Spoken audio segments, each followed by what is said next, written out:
स्यापा स्यापा स्यापा कांड हो गया है भाई, कांड। जो मैं नहीं चाहती थी वो हो गया आज। जानने के लिए पूरे व्लॉग में बने रहना, कहीं जाना नहीं, समझे। दिन की शुरुआत की मॉर्निंग एक्सरसाइज से।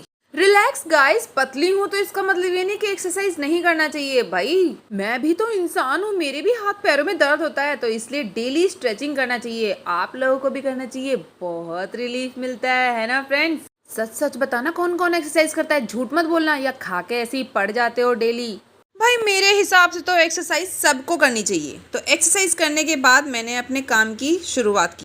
पानी आ गया था तो मैंने भी धुलाई कर दी सारे में, क्योंकि बारिश की वजह से कीचड़ बहुत ज़्यादा हो गई थी और बाहर भी बहुत ज़्यादा गंदा हो गया था। अंदर साफ़ करने के बाद जैसे ही मैंने बाहर साफ़ करने के लिए गेट खोला तो सामने उप्स, ओ माय गॉड, 2-3 आदमी खड़े हुए थे, वो भी बड़े बुजुर्ग। तो मैं जल्दी से अंदर भागी और दुपट्टा लेकर आई। फिर मैंने घूंघट निकाल के बाहर की सफाई की। संस्कार तो कूट कूट के भरे हैं मुझ में। तो चलिए फ्रेंड्स, आते हैं मेन मुद्दे पर। हाँ, मुझे पता है आप लोग जानना चाहते हैं आखिर ऐसा क्या कांड हो गया, क्या स्यापा हो गया है जिसकी वजह से मैं इतना बौखला रही हूँ। तो रुकिए, मैं बताती हूँ आप लोगों को। जिसकी वजह से ये कांड हुआ है वो पूरे मज़े ले रहा है।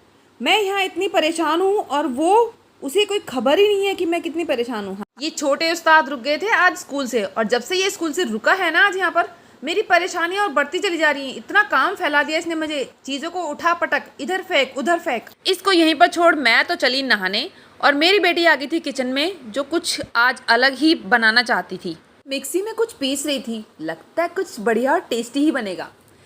नहाने के बाद मैं पूजा करके जैसे ही बाहर आई तो किचन में उसे खड़ा हुआ देखा, और मुझे देखते ही उसने प्याज काटने की फरमाइश कर दी, तो मुझे भी काटनी पड़ी रो रो कर।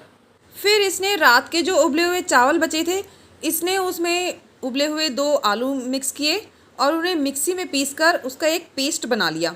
अब ये एक्सपेरिमेंट क्या था मुझे भी खुद समझ में नहीं आ रहा था, लेकिन मैं भी इसके साथ लग गई। सारे सामान इसमें पेस्ट में मिक्स करके कटी प्याज डाली और एक पेस्ट तैयार किया। सबसे पहले मैंने तेल में ही उसको फ्राई करने की कोशिश की, लेकिन वो सारा तेल में फैल गया। उसके बाद मैंने नॉनस्टिक तवे पर बनाने की कोशिश की, लेकिन वो चिपक गया था सारा। गाइज ये ऐसे बनने थे, उसने मुझे वीडियो दिखाई। नाच न जाने आंगन टेढ़ा। जिस चीज़ को हमने कभी बनाया ही नहीं, कभी देखा नहीं, उस चीज़ पर हम एक्सपेरिमेंट कर रहे थे और ये चिपक गया। मुझे इतना गुस्सा आ रहा था, सारा चिपक गया, ये सब बेकार हो गया है, कभी फ्रेंड से एक्सपेरिमेंट नहीं करूँगी मैं। ब्रेड मंगाई और अपने लिए टोस्ट बनाए। अपना काम बनता, भाड़ में जाए जनता।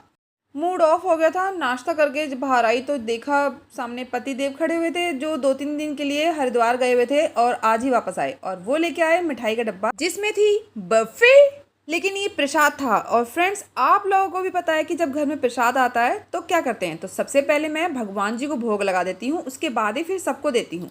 तब तक सारे फल और सब्जियां भी सारी आ गई थी, और ये सब्जियां भिजवाई थी मेरी जिठानी ने, जो कि गई हुई थी कल मंडी। और हम दरानी जिठानी एक बार में ही मिलकर सारी सब्जियां और जो भी फल वगैरह आने होते हैं वो मंगा लेते हैं। मेरा ये व्लॉग कैसा लगा कमेंट में ज़रूर बताना। तब तक मैं सारी सब्जियों को फ्रिज में लगा देती हूँ। फ्रेंड्स, कमेंट ज़रूर करना। Thank you so much, bye.